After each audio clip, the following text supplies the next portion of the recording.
Moi je suis rien, je peux rien, je peux rien faire du tout. Mais par contre toi tu peux tout faire. Donc Raphaël Mivolgine il dit ne dis jamais je peux pas. Parce qu'Hachem il peut tout. Nous on peut pas, nous on est limité, mais lui il est illimité. Être capable de dire à Kadosh Baruch Hu, tu sais quoi Hachem, toi tu peux tout. Moi je peux rien, donc j'ai besoin de toi. Et tout ce que j'ai fait jusqu'à maintenant c'est grâce à qui? Grâce à lui. Pourquoi parfois on désespère? Parce que jusqu'à qu'on faisait tout toute seule, on travaille, mais là par ça, on se lève, mon truc. Alors là tu te dis, waouh, Hachem, je fais. Et dès que boum, ça va plus, là tu lèves les yeux au ciel. Mais en vrai, on devrait lever les yeux au ciel, d'abord surtout quand ça va, pas quand ça va pas. Les gens, pourquoi ils vont devenir parler et prier? Parce qu'ils se disent, attends c'est honteux, je m'adresse jamais à Kadosh Baruch Hu que quand ça va pas. C'est comme si j'appelais mes parents une fois par an pour leur raconter tous mes déboires. Pardon, ils vont me dire, mais attends, je comprends pas. Un coup de fil dans l'année, me dire comment ça va, ils sont à 4000 km de là, je vais les appeler que pour raconter ce qui va pas? Non. Mais c'est en disant, bah, au Hachem, le petit fait ça, la grande tata, c'est ça, le doigt, et qu'après je lui dis, tu sais, je suis embêtée, maman ou papa, etc., ça passe plus. Si avec Hachem, je viens, je lui dis, Hachem, merci pour tout ce que tu me donnes, pour tout ce que tu me fais, merci pour ci, merci pour ça, bah, voilà. Et après je lui dis, Hachem, par contre, regarde, j'ai un petit souci. Et moi, je ne peux pas le régler, d'ailleurs, je ne sais même pas comment le régler, mais toi, tu as des milliards de solutions. Le problème, c'est qu'on vient avec nos solutions toutes prêtes. On dit à Hachem, tu sais quoi? Peut-être qu'on essaye ça. Peut-être Hachem, il dit, bon, écoute, quand tu me laisseras faire à 100%, et je vous assure que la Yeshua, elle arrive tellement plus rapidement et facilement. On vient, d'abord, on essaye 1 milliard de choses. Quand on ne peut plus, on n'y arrive plus. Alors là, on dit à Kadosh Baruch Hu, bon, peut-être que tu m'aides. Hachem, il dit, mais j'aurais pu t'aider. Tu aurais pu éviter tellement de temps, de perte de temps et d'énergie, et de rasserais, d'angoisse et de stress, juste si tu me jetais tes dossiers. Juste si tu me jetais tes dossiers, jeudi dernier, je recevais donc ma sœur, toute la famille, il y avait Baruch Hashem, on a eu un mariage dans la famille grâce à Dieu. Et donc j'étais dans la terrasse, il était 3h du matin. Moi j'aime bien finir mon Shabbat jeudi soir, j'ai horreur de courir le vendredi. C'est le jour où je prépare mes shiurim. Et bon, quand tu as beaucoup de monde comme ça, même si tu as tout fini, tu as toujours des trucs de dernière minute de toute façon à faire. Et je me suis assise dans la terrasse, c'est super bon. Puis moi j'habite à Bétar, je suis juste en face des montagnes. Et le Rav Rouch, il dit, quand tu fais le beau des doutes, mets-toi dans un endroit où noir l'art, où c'est bien pour toi, où tu te sens bien. Pas en faisant 3 trucs en même temps, c'est pas ça, non. C'est maintenant, c'est mon rendez-vous avec Hachem. Il n'y a rien qui m'intéresse. Forcément, 3h du matin, tout le monde dormait. Je me suis fait mon petit café au lait, je me suis mis dans la terrasse et je commence à lui parler. Je me suis endormie, la bouche ouverte, en lui parlant, je sais pas, 5 minutes après. C'est le kiff que c'est. C'est le kiff que c'est, t'as l'impression que t'es pris dans les bras d'un géant, de quelqu'un qui t'aime très fort, que d'un coup, tu te dis, tu sais quoi? C'est bon, vas-y, lâche prise. Lâche prise. Qu'est-ce qu'il dit David Ameller? Anik et Goumal Alaïmo. Je suis comme un enfant au sein de sa mère. Donc c'est quoi le problème? On veut tout gérer. On veut tout contrôler. On voudrait bien qu'il nous aide un peu. Mais je veux être sûre que j'ai encore le contrôle de la situation. Non, je n'ai aucun contrôle sur rien. On le voit avec les enfants, dans le chinois des enfants. Mais rien. Tu peux les éduquer dans la meilleure des mosdotes. Un jour, volcan en éruption, tu comprends même pas ce qui se passe. Pas forcément parce que tu es responsable. Parce que c'est comme ça qu'Hachem il a décidé. Pareil, comme on a dit tout à l'heure, les théodotes, la parnassa, tu peux manger du bio, organique, faire des trucs d'écologie, etc. Pareil, tu vas voir les gens, ils sont encore plus malades que des gens qui mangent des pizzas et des hamburgers. Pourquoi? Parce qu'il n'y a pas que ça. Parce qu'il y a des fois aussi les problèmes nafshi de la personne. Et là, t'es là, tu as payé des trucs bio, organiques. Non. Hachem, fais en sorte que tout ce que je mange, yé livracha, yé l'isova, yé l'irfoua. C'est ce qu'on demande à Kadosh Baruch Hu tous les jours. En vrai, si on arrivait à comprendre que dans chaque démarche qu'on va faire, quand on révise un examen, Hachem, hop, je t'envoie les dossiers. Atachonen chorma binavedat. Parfois, tu peux tout apprendre, tu peux truquer, etc. Tu arrives dans le truc. Parfois, tu n'as même pas eu le temps d'apprendre. Tu réussis super bien. Pourquoi? Ça m'est arrivé la dernière fois, je devais donner un cours à Marseille. J'avais pris, donc j'étais à Lyon chez ma grand-mère et je voyage à Marseille. Je prends tous mes cours avec moi sauf un. Pourquoi? Ne me demandez pas pourquoi. J'arrive là-bas. Et je dis à celle qui avait organisé, c'était Roana, je lui dis écoute, j'hésite encore entre 2 cours, la vérité je sais pas trop. Alors elle m'a dit ben non, tu peux pas hésiter, il y a l'affiche en gros dans la synagogue, comment gérer ses émotions. Maintenant moi la seule que j'ai pas prise, que j'ai laissée à Lyon, c'était comment gérer ses émotions, la grosse base du siècle. Et là je commence alors je lui dis je te rappelle que tu as donné un cours comment gérer ses émotions. Et là moi j'ai besoin d'avoir mes faits. Voilà, j'ai révisé pendant un quart d'heure avant de commencer mon cours et il relève que je vais pas les regarder bichlal.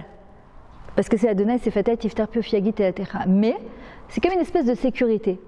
Maintenant, j'arrive là-bas, et j'ai rien de rien. Et là, je dis à Kadosh Baruch Hu, là, franchement, j'ai besoin de toi pour gérer mes émotions parce que je ne sais pas comment et qu'est-ce que je vais leur dire. C'était un cours qui durait presque 2 heures. J'ai dit à Hachem, tu sais quoi? C'est entre tes mains. De toute façon, je peux venir avec un cours prêt, il va être bidon complètement. Je peux venir avec un cours pas prêt du tout. Et Baruch Hachem, je l'avais fait en Facebook. Et je l'ai fait en truc. Il y a eu, je crois, 15 000 personnes qui l'ont regardé. Il était exceptionnel. Pas parce que moi je l'ai fait. Parce que j'ai pas eu le choix que de me remettre entre les mains d'Hachem. Et ce qui est sorti de ma bouche, tu sentais que c'était que du méharous de là-haut. Il n'y avait rien de mon moi que je mélange, rien. C'était du méharous que je n'avais pas le choix que de me remettre entre les mains d'Akadosh Baruch Hu. Et vous savez, c'est quand qu'elle arrive la Yeshua, quand on n'a pas le choix que de se remettre entre les mains d'Hachem. Pourquoi ça bloque? Parce que tant que je sais que je peux compter sur un tel et un tel, alors c'est comme la dernière fois je donnais cours à Natania, il y avait plein de petites jeunes de entre 25 et 35 ans qui n'étaient pas mariées. On finit le cours, c'est sur la monnaie d'Abitachon. Elle me dit ouais, non, je veux bien, c'est très beau ce que vous dites, mais enfin, vous savez très bien qu'il y a un gros manque de garçons sur le marché par rapport aux filles. Je lui dis pourquoi tu as besoin de 10 garçons qui viennent te demander en mariage? Pour Hachem, il lui manque des Neshamot, il lui manque des garçons. Le problème, c'est qu'on le limite. On le limite tellement à Kadosh Baruch Hu. Mais non, Hachem, s'il veut comme ça, en une seconde, il t'amène en parachute devant chez toi. Non, mais c'est vrai. C'est comme, j'ai écouté un cours du Rabban Chitrit hier. Il racontait qu'il y avait une femme, les médecins lui avaient dit tu ne pourras pas avoir d'enfant. C'est pas la peine, il faut que tu fasses des FIV, tu es obligé, tu n'as pas le choix. Et elle ne voulait pas. Elle luttait contre Hachem, elle disait non, je suis une tzadékette, moi je fais Shabbat, je fais les trucs et je me couvre la tête. Et je ne vois pas pourquoi toutes mes copines elles auraient des trucs et celle-là elle se couvre même pas la tête, elle est en pantalon et celle-là elle fait pas Shabbat. Elle faisait un bras de fer avec Hachem. Non, je ne veux pas, je refuse. Et à un moment, le médecin lui a dit écoute, tu peux pleurnicher jusqu'à demain. Tu n'as pas le choix que de faire des tipoulim, tu ne pourras pas avoir d'enfant sans ça. Et à un moment, elle a baissé la tête, avec beaucoup de pleurs, avec beaucoup de difficultés, avec beaucoup de achna'a, de soumission. Elle est venue voir le gynécologue pour commencer tous les traitements. Il lui a dit attends, on est obligé de te faire un test de grossesse avant de commencer quoi que ce soit. Elle était enceinte. C'est-à-dire que Hachem, parfois, il attend qu'on baisse la tête. Parfois, on le sent de l'intérieur qu'on est en lutte. C'est-à-dire que tu pries, mais il y a quelque chose qui me retient. Je demande, mais je ne suis pas à 100% avec Akadosh Baruch Hu. Et en vrai, c'est dire à Akadosh Baruch Hu, aide-moi d'abord à prier sur le shuresh, sur la racine de la chose. Par exemple, un enfant, parfois on va prier, Hachem, j'en peux plus, il est trop dur ce gosse, il t'a fait en sorte qu'il fasse teshuva. Parfois, c'est même pas ça sur quoi on doit prier. On doit prier sur le shuresh du problème de cet enfant. Par exemple, un enfant qui est fainéant. Hachem, j'en prie, fais en sorte qu'il soit pas fainéant, qu'est-ce qui va devenir ce gosse? Ça s'appelle pas une fila, ça. Ça s'appelle pas une fila, ça. C'est j'ai imposé une réalité à Hachem en espérant qu'il va me la changer. Mais non, la tefila c'est Hachem, merci que tu m'as donné cet enfant-là. Il a une petite difficulté de se bouger. Donne-lui tout ce qu'il lui faut comme kélim pour être zariz, pour être empressé dans ce qu'il fait. C'est différent. Par exemple, regardez, on doit faire encore plus attention au Shmirat HaLashon à cette période-là. Parfois, tu es là, ça te démange la bouche de dire quelque chose et tu te dis non, c'est pas les toilettes, si c'est les toilettes, et en fait, tu es 30 ans en train de batailler avec toi-même, bah ça, tu vas trouver un éther pour dire la chose. Puis au bout du compte, tu te dis j'ai les boules. Comment tu sais que c'est les toilettes ou pas? C'est le goût que ça va te laisser derrière toi au bout du compte. Est-ce que tu as un goût amer ou tu es entière avec ce que tu as fait? Tu te dis s'il fallait que je le dise. Vous savez pourquoi? Parce qu'en fait, on doit vérifier d'abord la racine de pourquoi je vais faire du Lachon Hara? Pourquoi elle me dérange tellement celle-ci? Pourquoi j'ai besoin de parler d'elle? Une fois que j'ai compris, j'ai plus besoin de me lutter avec le Shmirat HaLashon. Puisqu'une fois que j'ai compris, je vais me dire, comme il dit le Baal Shem Tov, tu ne rencontres personne dans ton chemin pour rien, jamais. Toute personne que tu rencontres, que ce soit un juif ou un non-juif, même un chien, même un chat, c'est pas pour rien. Tu as rencontré cette personne, c'est parce que ça va te réveiller quelque chose, ça va te faire penser à quelque chose. La chose la plus facile, c'est de dire, celle-là, elle est comme ci ou elle est comme ça. Est-ce que j'ai travaillé? Non. Par contre, si je comprends pourquoi cette personne, Hachem, je t'en supplie, pourquoi elle me dérange tellement cette personne? Elle me réveille quoi? De la jalousie? Elle est plus réussie que moi? Ouais, mais franchement, ces enfants, comment ils sont éduqués? Qu'est-ce qui me dérange tellement? Pourquoi les Haredim, ils ont besoin de parler des Datilomi, les Datilomi, ils ont besoin de parler des Haredim? Pourquoi? Parce que chez les Datilomi, il y a beaucoup d'Avat Israël, il y a beaucoup d'Avat à Torah. Chez les Haredim, il y a beaucoup d'Irat Shamayim, il n'y a pas de Pshara dans les mitzvot. On se complète. Si je suis dérangée par un comportement de l'autre, c'est parce que ce comportement, je dois l'étakanoto, je dois le réparer. La chose la plus facile à faire, c'est de dire les Haredim ils sont comme ça, les Datilomi ils sont comme ça. J'ai fait avancer le shlimik? Non, rien. Comme parler de Bibi, comment il true le gouvernement. Va devenir Rosh Hamemshala, pour on parlera. Facile de critiquer toujours les autres sans se bouger soi-même. Donc quand j'arrive à comprendre qu'est-ce qui me gêne dans la racine, c'est sur ça que je vais prier. C'est quoi la Hitbo des doutes? Elle me permet de me reconnecter à mon vrai moi-même. Qu'est-ce qu'il fait Yetzara? Il nous fait courir, surtout ne pas ralentir. Pourquoi? Parce que ralentir, ça serait se rencontrer. C'est quoi les Hitbodet? C'est s'isoler avec soi-même et avec Hachem. Ça fait peur. Parce que tu te dis parfois, quoi, ça c'est moi? Ça c'est la vie que j'ai construite? Ça c'est mon couple? Ça c'est mes enfants? Ça c'est les rêves que j'ai jamais réalisés? Ça c'est moi ça? Mais justement, la Hitbo des doutes, elle va nous aider à trouver des solutions, à être émette dans ce qui se passe actuellement. J'ai pas envie moi d'arriver à 120 ans et de me dire, si je devais demander à mes enfants ou à mes petits-enfants, ou ils vont me poser la question, maman, mamie, ce que tu veux, t'es contente de la vie que t'as eue? Tu penses t'être réalisée dans ce monde-là? Leur dire, franchement, si c'était à refaire, combien de fois on se le dit? Jeune, hein, on se le dit. Si c'était à refaire, j'aurais pas fait cette école, j'aurais pas fait ce séminaire, j'aurais pas fait ce couple, j'aurais pas fait... La seule chose que Baruch Hashem on dit pas, j'aurais pas fait ce gosse. Bien que, j'ai entendu une qui m'a dit, j'étais mezouazat, la vérité, elle m'a dit, je préfère que mon fils y meure plutôt que ce Mechal Shabbat. Je lui ai dit, mais que Dieu préserve. Je lui ai dit, si Hashem il avait voulu, il aurait repris depuis longtemps, il n'a pas besoin de tes clalottes. Il a besoin que de tes tfilotes. Il a besoin de tes tfilotes. Maintenant, dans les choses qu'on a l'impression qu'on ne peut pas revenir en arrière comme les enfants, tu peux pas, mais les choses qu'on a l'impression qu'on gère la situation, comme le couple, la parnassa, les études, Israël, tu te dis, ah, si c'était à refaire, mais qu'est-ce qui m'empêche de refaire maintenant? Qu'est-ce qui m'empêche de refaire maintenant? La tfila, elle est accompagnée de tigva. La tigva, le Ramchal, il dit, c'est comme le migvé, c'est quoi? Kav, he. C'est se tirer une ligne droite entre nous et Akadosh Baruch Hu. La tfila, elle est accompagnée de tigva, d'espoir. L'espoir aussi, c'est la simcha. Quand une personne elle est besimcha et qu'elle prie, c'est un cli pour recevoir les brachot. Si je prie dans la tristesse aussi, il faut savoir que ça repousse les brachot. Par exemple, il y avait un chassid qui allait faire une bonne tous les jours dans la forêt. Et un jour, il rencontre un hôte et il était en pleurs. Il lui dit, qu'est-ce que tu as? Il lui dit, ça fait 2 mois que je prie, je n'en peux plus de ces chovotes que j'ai des dettes jusqu'au cou, et j'ai beau prier, je prie, je pleure Hachem, il n'y a rien qui fait. Il lui dit, comment tu pries? Tous les jours, je dis, Hachem, j'en peux plus, règle-moi mes chovotes, qu'est-ce que je vais faire? Il lui dit, tu sais quoi? Pendant 2 semaines, tu vas plus rien demander à Hachem. Rien. Il lui dit, quoi? Alors quoi? Comment je prie? Tu vas venir. T'as Hitbo des doutes, tu vas juste dire, Toda. Merci sur tout ce que j'ai et merci même sur mes chovotes. Tu lui dis, ah, c'est hypocrite. Je vais dire merci à Hachem sur mes chovotes. Ouais. Tu vas dire à Hachem, merci sur les chovotes que j'ai. Pendant 2 semaines, il a fait ça. Il a dit, j'ai reçu un chèque qui m'a couvert tous mes chovotes et qui m'a permis de sortir la tête de l'eau. Hachem, il peut tout. Mais il faut de la achna.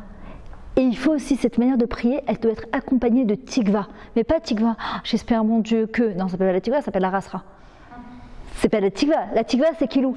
Merci Hachem que tu vas me donner exactement ce que j'ai besoin, parce qu'il n'y a que toi qui sais bien si c'est bien pour moi. Et quand je repars en me disant, je me sens allégée. Je me sens allégée. Donc il y a la Hitbo des doutes, s'isoler avec Hachem, prend 5 minutes, j'ai rendez-vous avec Hachem, il n'y a rien qui m'intéresse, rien. La Hitbo des doutes, c'est observer tout ce qui se passe autour de nous, d'accord? Et la 3e chose, ça amène à la Havat Hachem. Et l'amour d'Akadosh Baruch Hu, pourquoi tous les jours on est ordonné, on doit servir Hachem avec tout son cœur. Parce que la Hitbo des doutes et la Hitbo des doutes, elle amène à la Havat Hachem. Quand tu vois tout ce qui se passe autour de toi et à l'intérieur de toi, et qu'on commence à ouvrir les yeux par rapport à tout ce qu'Hachem nous a donné, ça amène à tellement de Havat Hachem. Tu te dis, mais attends, je crois qu'avant de commencer déjà à demander quoi que ce soit, peut-être que je devrais commencer autant à remercier que autant que je demande. Moi, par exemple, j'ai chez moi un cahier, j'appelle ça le cahier des chouottes, des délivrances. Tout ce que je veux, matériellement, physiquement, spirituellement, mon couple, mes enfants, moi, tout, je note dedans, tout. Merci Hachem sur tout ce que j'ai, mais voilà ce que j'aimerais. Que ma vie, elle soit comme ci, comme ça, comme ça. Je note tout. Pourquoi? Parce que tu pries, Puis après, je sais pas, 6 mois, 1 an après, tu dis ah j'aimerais bien ce truc-là. Avant de demander quoi que ce soit, je regarde d'abord mon cahier. Et la dernière fois j'ai ouvert, je me suis dit mais attends, ça je l'ai eu, je peux barrer. Ça je l'ai eu, je peux barrer. Ça je l'ai eu. Pardon, mais attends, je comprends pas. C'est parti où tout ça?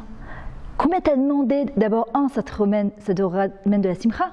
Deuxièmement, ça te reconstruit ta émouna dans ton kécher avec Hachem, que s'il te l'a donné une première fois, il peut te le redonner une deuxième fois. Et troisièmement, c'est avant de redemander, d'abord, il faut que je remercie. Il faut que je remercie. Et parfois, quand tu vois ça, à la limite, t'as presque même pas envie de demander. Tu te dis... Voilà, je vais conclure avec celles qui veulent qu'on sorte à 25.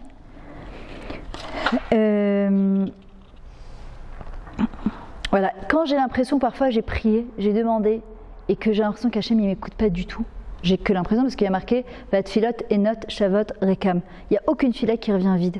On ne sait pas où elles vont, comment ça se passe, où elles arrivent, de quelle manière elles vont être. Il y a des fois des gens qui ont prié, ils ont lâché prise. Et boum, ils ont la grosse Yeshua, parce qu'Hachem, parfois, il a besoin d'un nombre de tfilotes pour amener the Yeshua. Parfois, il a besoin d'un nombre de tfilotes spécifique pour amener la Yeshua. Et c'est pour ça qu'il ne donne pas de suite. Il attend un osef de tfilotes, un nombre de tfilotes, pour nous donner ce qu'on a besoin. Quand on a l'impression qu'à un moment, on n'arrive plus, c'est dire à Kadosh Baruch Hu, tu sais quoi, Hachem, regarde, moi, j'y arrive plus. Je t'ai prié, je t'ai demandé, peut-être il y a d'autres choses à faire, mais je ne sais plus. Je suis Bechosara Tonim, je suis impuissante dans ça. Je te demande seulement un truc, Kadosh Baruch Hu, donne-moi la savlanout. Donne-moi la savlanout, donne-moi la patience d'attendre et donne-moi surtout le bitachon en toi. Parce que si j'ai confiance à Hachem, Misheboter Bachem Chesed Yesoveu. Celui qui croit en Kadosh Baruch Hu, il est entouré de Chesed. Comme il dit David Amelach, Ani Kegumal Alay Imo. Je suis comme un enfant au sein de sa mère. C'est quoi?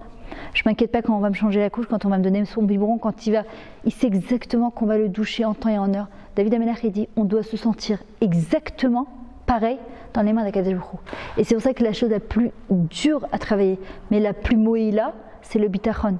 Plus que l'aïmouna. L'aïmouna, je sais qu'Hachem il est là, le bitachon, je le vis. C'est pour ça que les litéim, parfois, ils disaient, qu'est-ce que la chassidoute elle a apporté? La chassidoute elle a apporté que, moi je sais qu'Hachem il est là. Mais ils disent, mais moi je vis Hachem. Et nous, ce qu'on voudrait, Bezrat Hachem, à la veille de la Géoula, c'est ce qu'on dit dans le Keter de Moussaf, Aye Makom Kevodo. Il est où Makom Kevodo? Il est où Hachem? Alors on dit quoi? Les malachim, ils ne savent pas où il est. On dit en fonction de la proximité que j'ai eue avec Hachem dans ce monde-là. Je peux faire 613 mitzvot, je peux être religieuse et pas être spirituelle. Il y a des gens qui sont spirituels, ils ne sont pas religieux. Nous, on doit être religieux et spirituel, c'est-à-dire faire nos Torah de mitzvot, mais que le but de la mitzvah, c'est quoi? C'est tzifta.